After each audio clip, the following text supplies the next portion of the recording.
नमस्कार साथियों, मैं doctor Manoj Ahuja Ahuja news channel में आपका हार्दिक अभिनंदन करता हूं।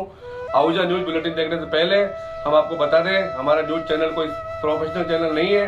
कानून की विशेष जानकारियां दिखाना, मौजूदा विधानसभा से संबंधित महत्वपूर्ण खबरें दिखाना और हमसे जो लोग जुड़े हुए हैं, हमारे सब्सक्राइबर्स, हमारे मित्र, हमारे शुभचिंतक, उनसे जुड़ी हुई महत्वपूर्ण खबरें दिखाना हमारे आहूजा न्यूज चैनल की पहली प्राथमिकता में शामिल है। आप भी हमारे आहूजा न्यूज चैनल के सदस्य बने। अगर आपने हमारे चैनल को सब्सक्राइब नहीं किया है तो सब्सक्राइब करें। तो आइए देखते हैं आज की विशेष खबरें Ahuja news channel bulletin. Supreme court ने कहा कि एक पक्ष जो किसी आपराधिक मामले की सुनवाई के चरण में सबूत पेश करने में मेहनती नहीं था, वह उसे अपील में पेश करने की कोशिश नहीं कर सकता।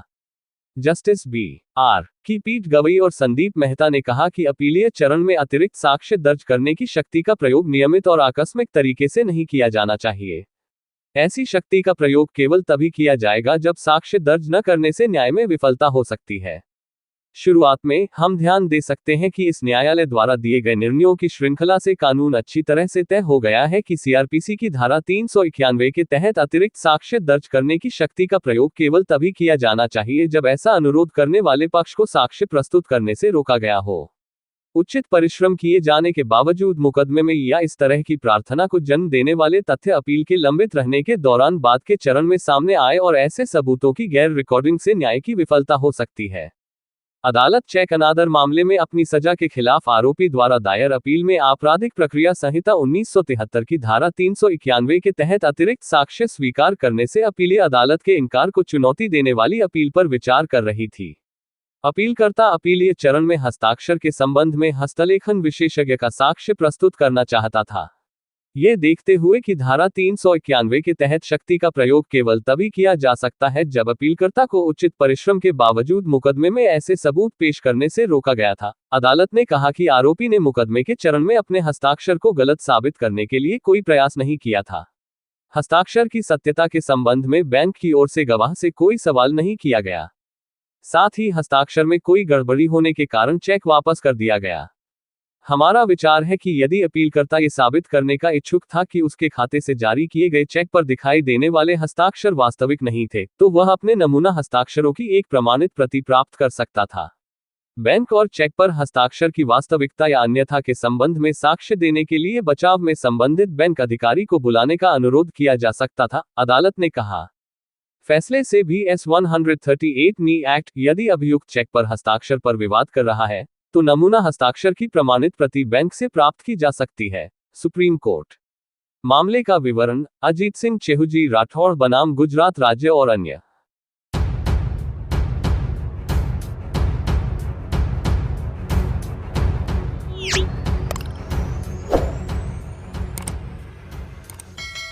नागोला मंडल के निकटवर्ती ग्राम लामगरा निवासी सत्यनारायण वैष्णव व गनाहेड़ा निवासी मनमोहन जांगिड़ ने प्रण लिया था कि जब तक मोदी जी प्रधानमंत्री पद की शपथ नहीं ले लेते हैं तब तक वह नंगे पैर रहेंगे। 3 से 4 महीना नंगे पैर रहे। इसी बीच भयंकर गर्मी और हिटवे में भी रहे। अब मोदी जी ने तीसरी बार प्रधानमंत्री पद की शपथ ली तो वैष्णव व जांगिड़ का स्वागत नागोला मंडल के कार्यकर्ताओं ने माला व साफा बंधवा कर स्वागत किया गया। इस दौरान कार्यक्रम में भाजपा युवा नेता कैलाश लांबा, पूर्व भिनाय सरपंच तुलसीराम खींची, नागोला मंडल अध्यक्ष हंसराज गुर्जर, नागोला मंडल मंत्री सूर्यदेव सिंह राठौड़, भाजपा ओबीसी मोर्चा जिला आईटी संयोजक रणजीत चौहान गनाहेड़ा, भाजपा युवा वरिष्ठ कार्यकर्ता पीरू गुर्जर, भाजपा ओबीसी मोर्चा जिला कार्यकारिणी सदस्य सुरेश माली, भाजपा ओबीसी मोर्चा मंडल अध्यक्ष शिवराज गुर्जर, हरिराम जाट निमेड़ा, रामलाल जाट निमेड़ा, बीरबल जाट गनाहेड़ा, भूपेंद्र सिंह जोधा देवलिया कला पंचायत समिति सदस्य पूरनमल रेगर, दिलीप सिंह राठौड़ देवलिया, विष्णु शर्मा बड़ली,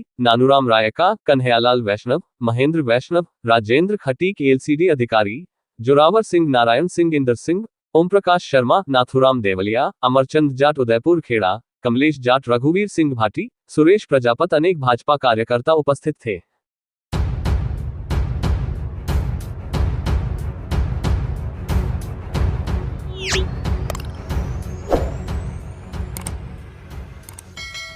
ब्यावर जिले की मसूदा पंचायत समिति क्षेत्र की रामगढ़ ग्राम पंचायत में नरेगा कार्य फर्जीवाड़े के मामले में मसूदा पंचायत समिति के विकास अधिकारी मधुसूदन ने आदेश जारी कर ग्राम पंचायत रामगढ़ ग्राम विकास अधिकारी श्रीमती सुमित्रा चौहान व कनिष्ठ सहायक देवेंद्र प्रताप सिंह को निलंबित कर दिया।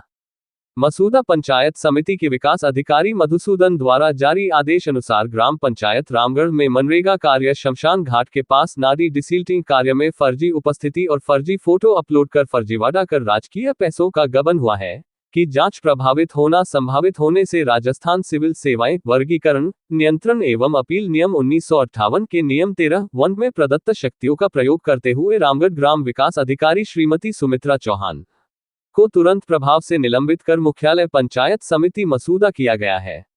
निलंबित ग्राम विकास अधिकारी को तत्काल प्रभाव से अपनी उपस्थिति पंचायत समिति मसूदा में देना सुनिश्चित करने के आदेश दिए हैं।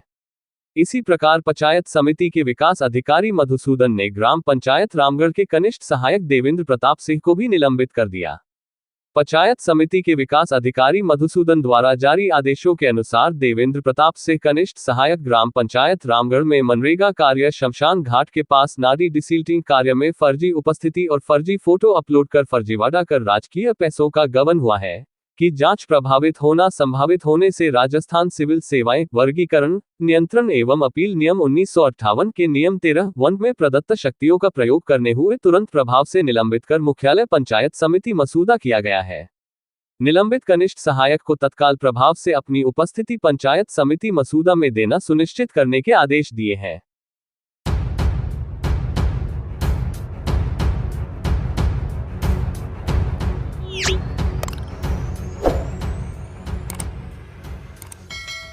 कानूनी पेशेवरों की सुरक्षा के लिए एक महत्वपूर्ण कदम उठाते हुए कर्नाटक सरकार ने 10 जून 2024 से कर्नाटक वकीलों के खिलाफ हिंसा निषेध अधिनियम 2023 KPVA अधिनियम को आधिकारिक रूप से लागू कर दिया है।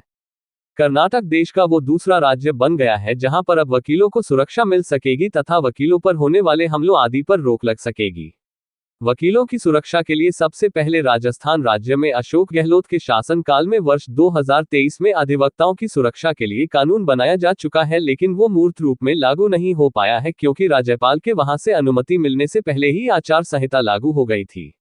बहरहाल कर्नाटक सरकार द्वारा लागू किए गए इस कानून में यह अग्रणी कानून वकीलों को हिंसा से बचाने के उद्देश्य से बनाया गया है ताकि वे बिना किसी डर या उत्पीड़न के अपने कर्तव्यों का पालन कर सकें। कर्नाटक के विधि और संसदीय कार्य मंत्री HK पाटिल द्वारा 11 दिसंबर 2023 को पेश किए गए इस कानून को कर्नाटक विधानसभा में अगले ही दिन तेजी से पारित किया गया था। 20 मार्च 2024 को राज्यपाल की स्वीकृति प्राप्त करने के बाद ये कानून अब प्रभावी हो गया है, जो राज्य में कानूनी पेशेवरों की सुरक्षा के प्रति एक मजबूत प्रतिबद्धता को दर्शाता है। इस कानून की उत्पत्ति वकीलों के सामने आने वाले जोखिमों की पहचान में निहित है, जिसमें विरोधी पक्षों द्वारा दुर्भावनापूर्ण और निराधार अभियोजन का खतरा शामिल है। ऐसी चुनौतियां न केवल व्यक्तिगत वकीलों को प्रभावित करती हैं, बल्कि व्यापक न्याय प्रशासन को भी बाधित करती हैं। अंतर्राष्ट्रीय मानकों से प्रेरणा लेते हुए KPVA अधिनियम संयुक्त राष्ट्र अपराध की रोकथाम और अपराधियों के उपचार पर आयोजित 8वें सम्मेलन में हवाना, क्यूबा में अपनाई गई वकीलों की भूमिका पर बुनियादी सिद्धांतों के साथ संगत है।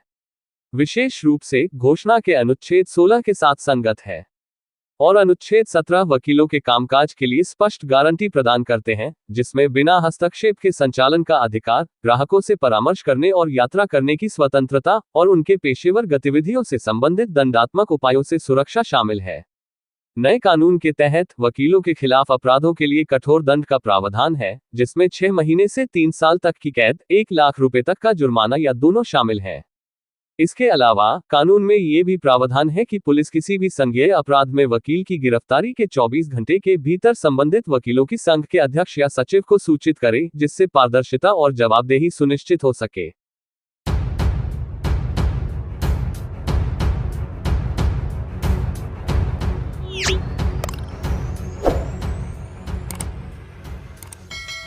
उपखंड अधिकारी मसूदा कुलदीप सिंह शेखावत की अध्यक्षता में आज उपखंड स्तरीय जनसुनवाई का आयोजन पंचायत समिति मसूदा KVC कक्ष में किया गया, जिसमें उपखंड अधिकारी शेखावत ने वहां पर उपस्थित नागरिकों से प्राप्त परिवाद में जनसुनवाई करते हुए उनकी समस्याओं के बारे में चर्चा की एवं मौके पर उपस्थित अधिकारियों को आवश्यक कार्यवाही करते हुए तुरंत राहत प्रदान करने हेतु आवश्यक दिशा निर्देश प्रदान किए। जनसुनवाई के दौरान राजस्व विभाग, जलदाय विभाग, समाज कल्याण विभाग एवं बिजली विभाग, पंचायत राज विभाग से संबंधित कुल 19 प्रकरण प्राप्त हुए। जनसुनवाई के दौरान विकास अधिकारी मसूदा मधुसूदन, तहसीलदार मसूदा श्यामलाल आमेटा, तहसीलदार विजयनगर शिल्पा चौधरी, सहायक अभियंता जलदाय विभाग, सहायक अभियंता बिजली विभाग एवं ब्लॉक मुख्य चिकित्सा अधिकारी सहित अन्य ब्लॉक स्तरीय अधिकारी गण उपस्थित रहे।